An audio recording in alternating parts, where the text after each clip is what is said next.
Welcome to the Mostly Traverse City podcast. I'm Julie Bronze. And I'm Don Pichet. Each episode, we introduce you to the real treasure of TC, its people. You're invited to get to know the soul of Traverse City, one story at a time.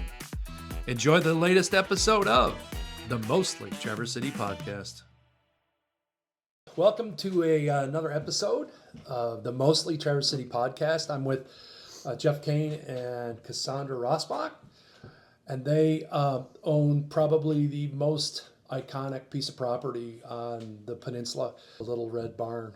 We want to hear your story. That's the point of these. And so just, you guys are not from Traverse City? No. All right. Well, tell the story. Like, where are you from?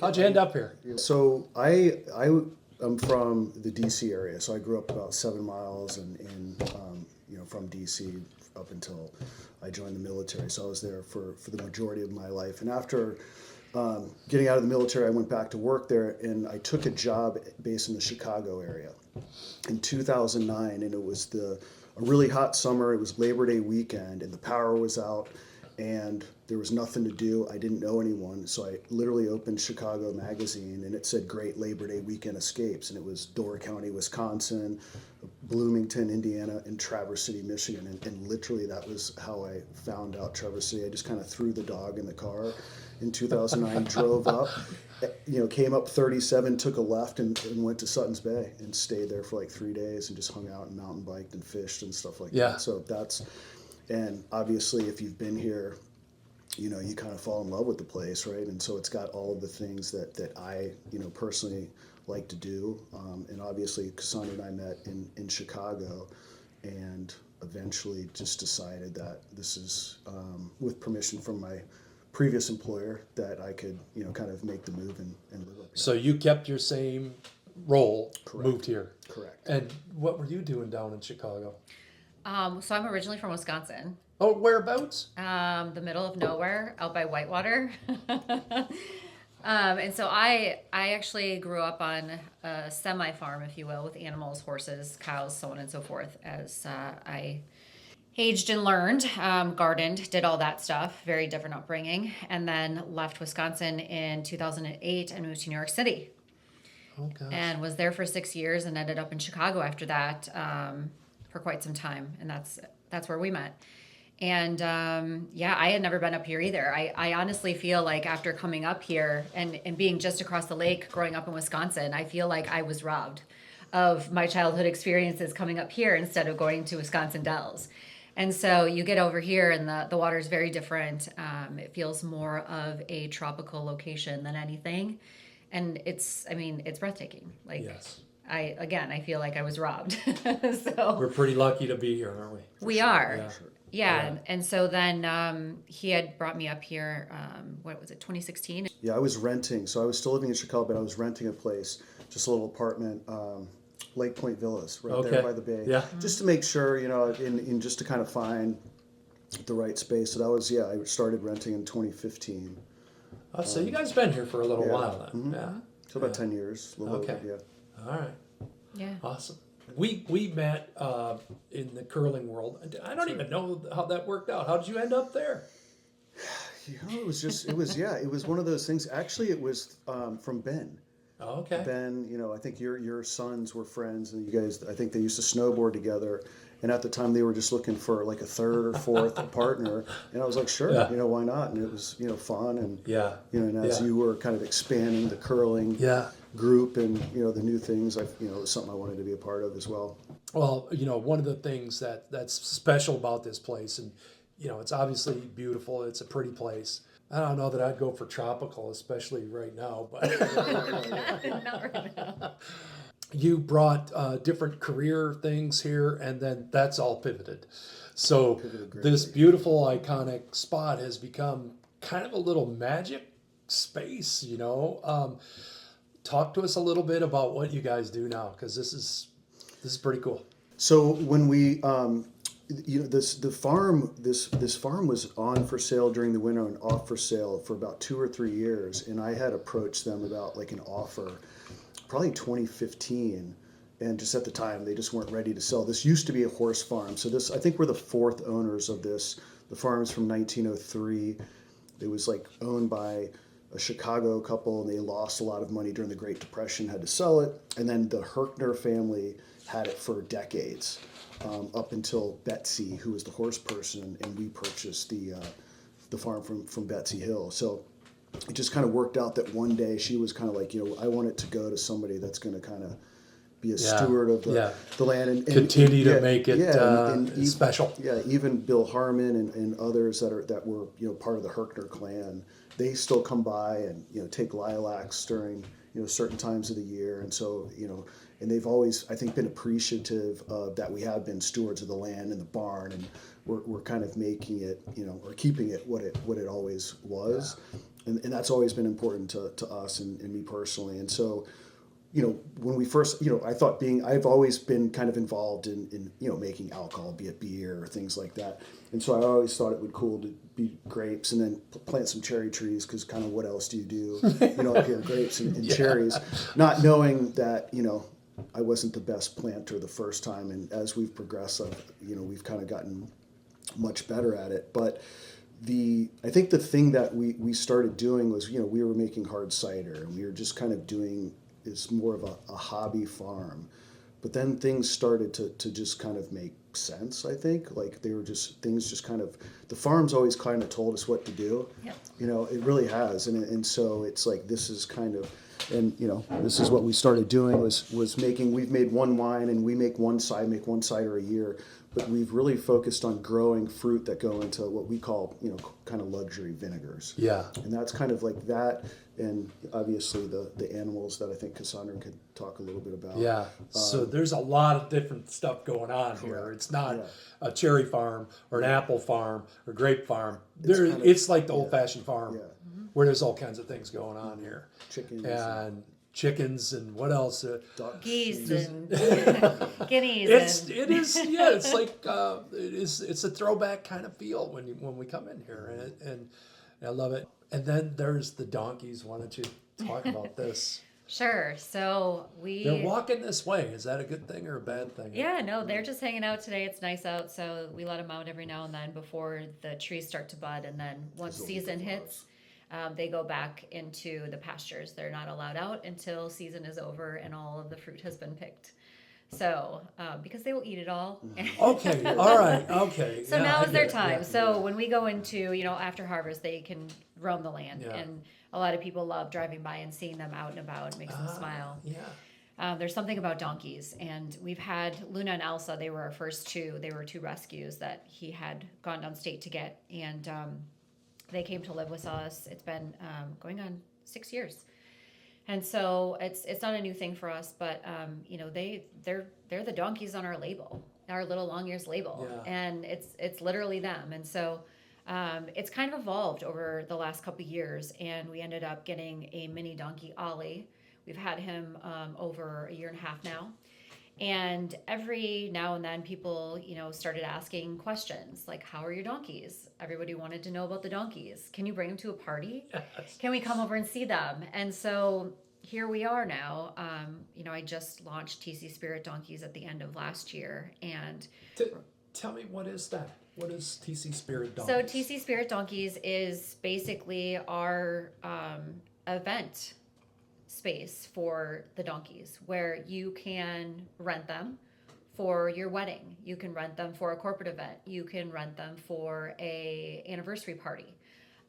So the bigger events that you would want them to come and be part of, they can wear packs where they can carry around drinks. Oh, wow. They can carry gifts at birthdays or at bridal parties. Yeah. And then also they can be in your wedding for flower donkeys.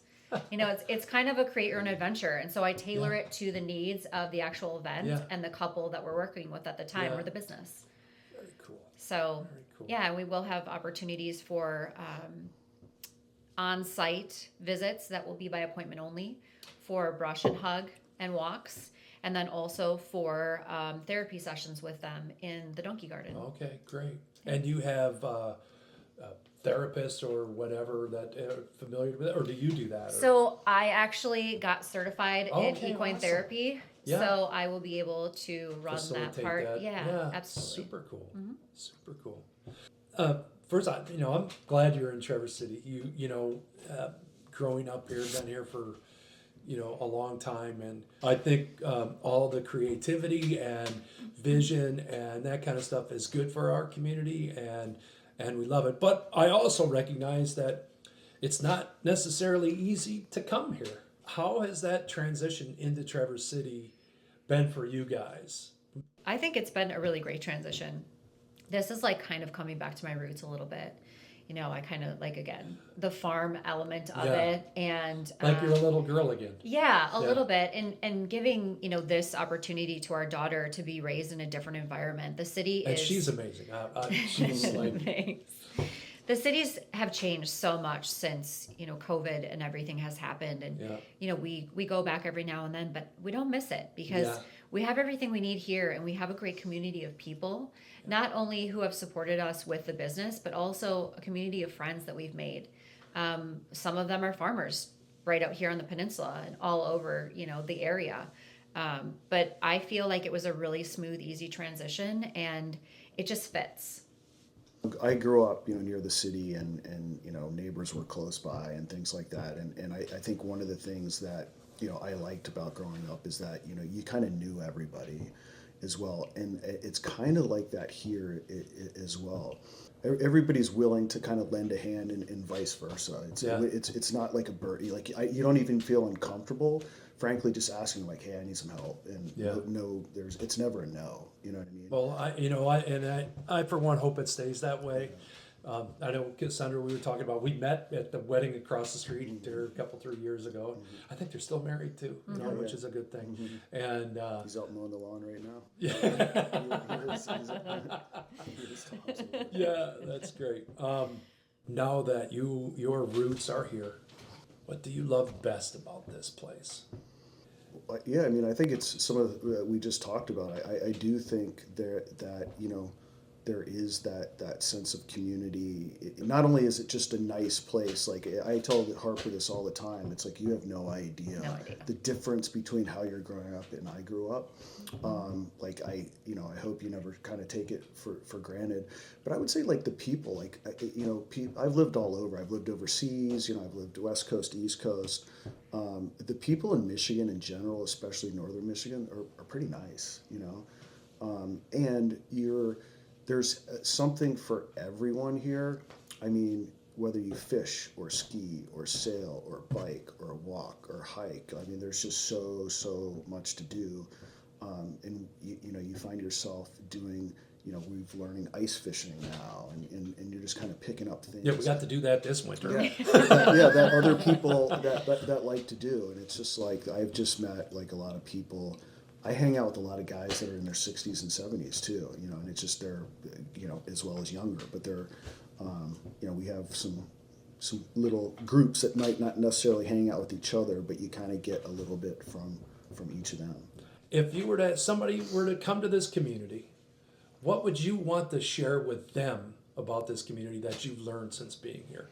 Might be a place to go, it might be a date night thing, it might be, what would be, what does it do you guys do when it's like, it's just you and I, honey, or it's just the three of us, what are we going to do? I think some of it has to do with, kind of the time of year, but there's definitely like, some regular restaurants, Taproot and Stella's and others that, in the Peninsula Grill, Boathouse that we go to. But I think, depending on the year, like we like to ski, so that's some of the things that we do, go to Boyne, Shush, those types of places. But just locally, there's, just the beach here, especially in my opinion on the East Bay side, is something we go almost every day during the summer. That's how we end our day. Sometimes we stay till it gets dark, but sometimes we just kind of sit there and exist. And you always have friends or people that end up kind of showing up there. And I think just exploring the other communities in Leelanau and Charlevoix and Petoskey, Harbor Springs, like Bel Air. There's just so many little towns that are 30 minutes away that have their own kind of, unique characters and things to do. But, if you're bored in Traverse City, I think that's on you, I think for me, the best thing I can tell anybody that's, looking to move here or coming here is get lost in your city. Just take a wrong turn and get lost. and find things that you would normally not find. There's so many hidden gems around that just driving through the countryside, we just happen to stumble on. Take a walk, take a hike. There was a crazy snowstorm, and we had a cider that day, and we went into the woods, cross country skiing, and it was the most beautiful experience that I will never forget. Yeah. It was peaceful. The snow was falling. There were deer walking among us, and we were like the only crazy people out during the snowstorm. And like those little things stick with me. Or like bike riding through the deep snow at the wineries and like falling off and laughing, you know. There's all these like little memories for me that I'm like, that was really fun. I mean, the first time I was up here, we cold dipped. I mean, there's so many things that I would have never thought and now I cold dip almost, you know, every year. Like I'm stuck on it. So no, but there's things that I never saw myself doing that I'm doing in this community because of the friends that I met. Yeah. This very table connects me to one of my closest and bestest friends up here. Yeah. And we met through a Craigslist post for this table. Yeah. And like again, it's all about who you meet along the way, but there's been so many people that I've met that are just great quality people that I can't imagine not having them in my life now. I think that this Traverse City, it sort of, it attracts people open to community.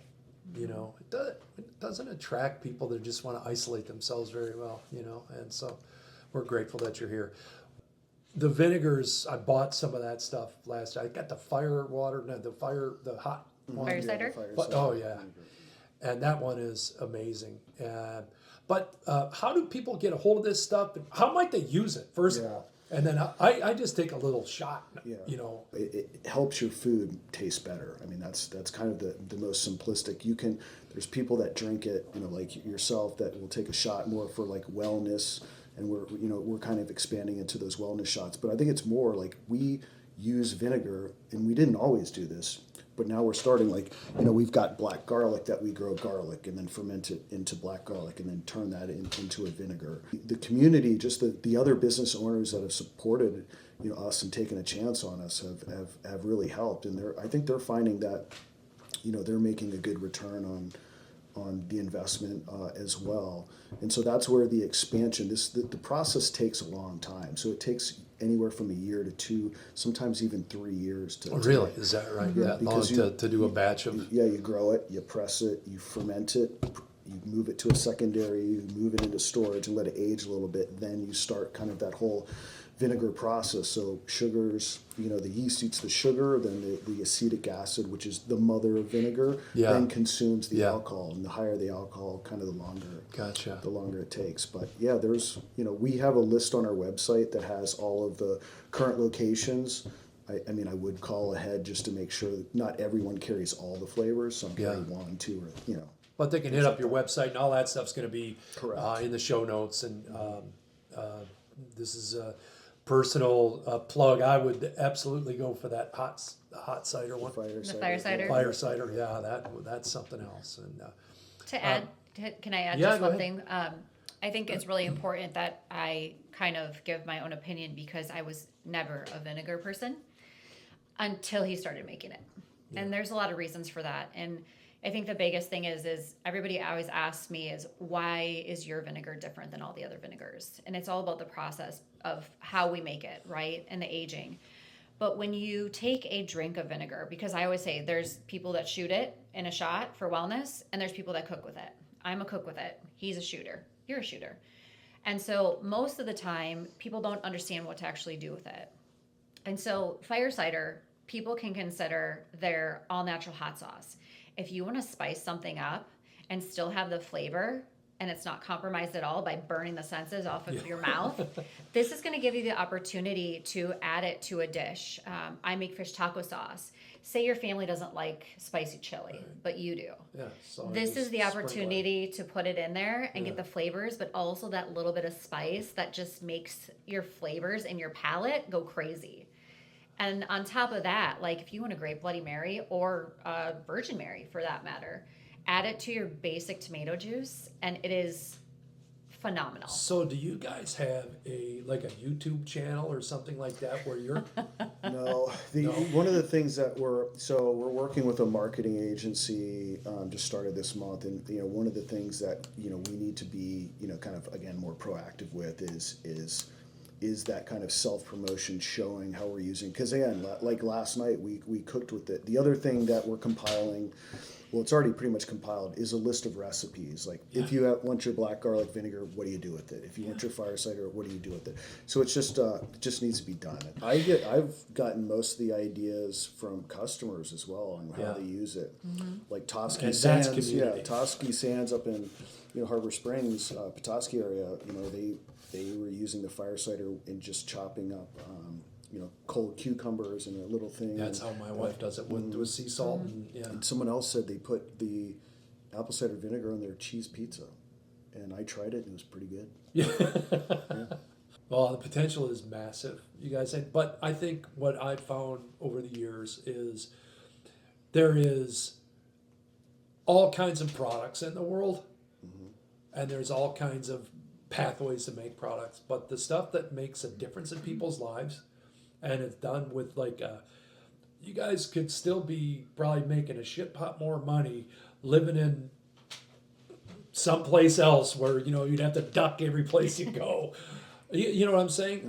But you choose to do this, and you're not doing it necessarily for yourself. You're doing it for other people. And I think when we live lives like that, I think that's one of the things, the characteristics about Traverse City, is we tend to attract people who do things not just for themselves, but to help other people. And we live in a community where that's more the norm than the exception. Yeah. And that makes us feel safe and good and warm, and I don't want to leave. And I don't know, maybe I'm wrong about that, but that's my perception. And that's part of the reason that we're doing